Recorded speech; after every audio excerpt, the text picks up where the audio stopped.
What is going on YouTube? So today I wanted to discuss with you macros and counting macros and how this could be impacting your weight loss or weight gain. So stay tuned.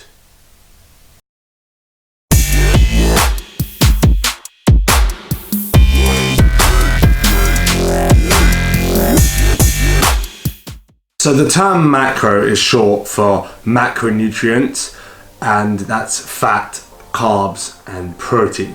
And then you have micronutrients, which is all your vitamins and minerals. So obviously we're talking about macros. Okay, so counting macros is a hotter topic than you think, because some people are like, you don't need to count macros, or it takes up too much time, or something along those lines. And to some degree, I agree, but I count my macros and I do it most days. If I go out to eat, I don't stress about counting my macros, but day to day when I can, I count them. It also helps with planning, which means you kind of know more or less what you can eat in one day and more or less what you can't.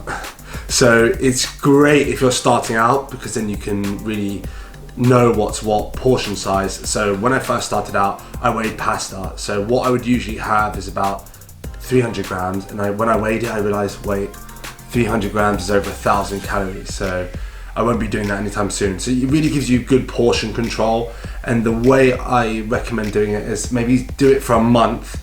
And then if you don't like it, if you find it too stressful, if you find it too time consuming, just stop doing it. It'll give you a good idea of portion control, help you realize what is what. And also when it comes to gaining weight, it can be a hindrance because people just eat whatever they want, they eat whatever's in their way, rather than actually calculate it and understand why they're eating what and what they should be eating, and end up gaining a lot of fat when the physique they're going for is probably a lean and muscular look.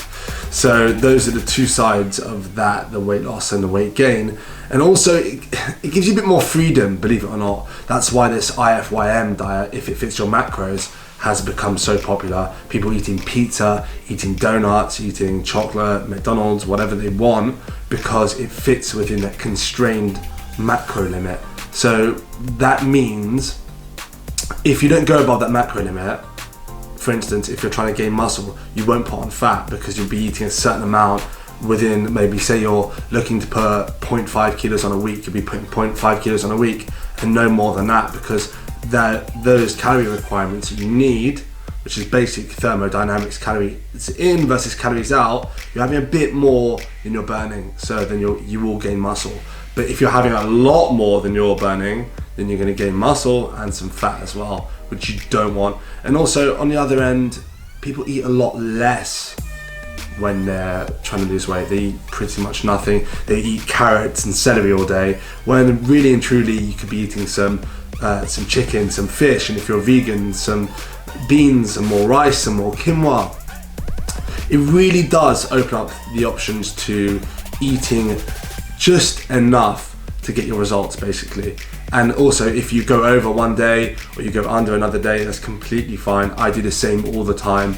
Some days I'll go maybe 300 calories under, and then the next day 200 calories over. It balances out over a week anyway. So, and I wouldn't recommend weighing yourself every day, once a week at the same time, in the morning, first thing, even if you're bulking or you're losing weight, because if you keep monitoring your weight, you're gonna find it very stressful, because some days you consume more water and sodium, which stores and actually puts on weight. And then some days you'll consume less, which means you have less water weight. So it varies up and down. I mean, my weight can fluctuate between 2 kilos up and down. It always has been like that, depending on what I eat and the amount I eat, the water I drink, the sodium I consume, and so forth. The app I recommend to do this with is MYFITNESSPAL. The reason I recommend MYFITNESSPAL, it's easy, it's got a very, very easy interface. My phone's cracked, so I won't show you. But so it's split to breakfast, lunch, dinner, and snacks. It's got a lot of inbuilt memory, so if you're looking for an apple, or you're looking for something from Sainsbury's, Tesco's, or Waitrose, or Trader Joe's if you're in America, it will have it in. And it'll have if you scan something, which you can do, you can scan like pre-bought stuff, or you can scan I wouldn't count vegetables as well. That's another thing. Don't stress yourself with counting vegetables. Fruits, yeah, but I wouldn't recommend eating more than 2 fruits a day if you're bulking or you're cutting down anyway, because you don't want to load your liver with glycogen. unless it's obviously strawberries and blueberries and raspberries, which you can actually eat a lot more. They're a lot lower in fructose. Anyway, that's a topic for a different day. We're talking about macros, and the reason MyFitnessPal is so good, it really breaks it down. So if you put in you want to lose, say, you can go to goals on the menu settings. If you say your current weight is, I put my current weight as 91, I need to adjust that, it's 94 now, and a goal weight 98 on that, so I need to adjust that to it's 100. And you put activity level, I put very active because I am very active, and then you put your weekly goal, or how much you want to gain or how much you want to lose. So I put 0.5 kilos, I want weight gain. If you want to be more slower and you're doing less like cardio and stuff, put 0.25 kilos to gain, and put losing 0.25 kilos. That's still a lot a week. Do not worry about it. And then obviously if you do more cardio, it doesn't matter what you put there, you're still going to burn more because you're burning more during the day.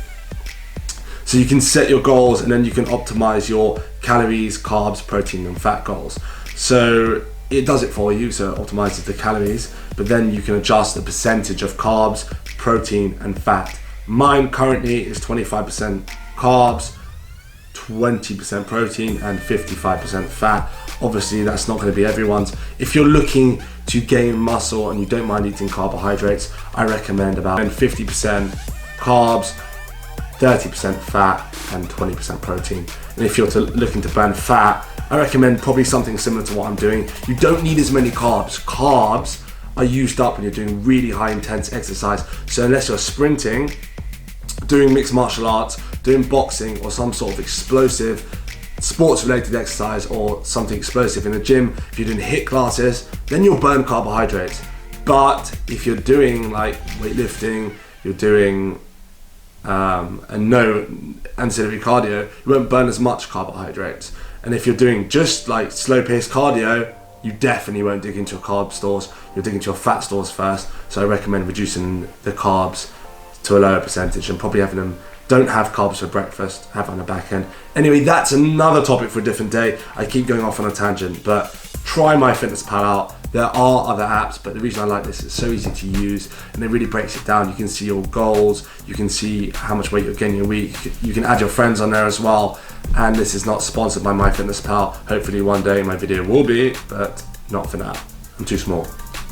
But in all seriousness, you can add friends there, you can make it a social thing. You don't even have to do it forever, you can do it for 2 weeks, just see what the portion sizes look like.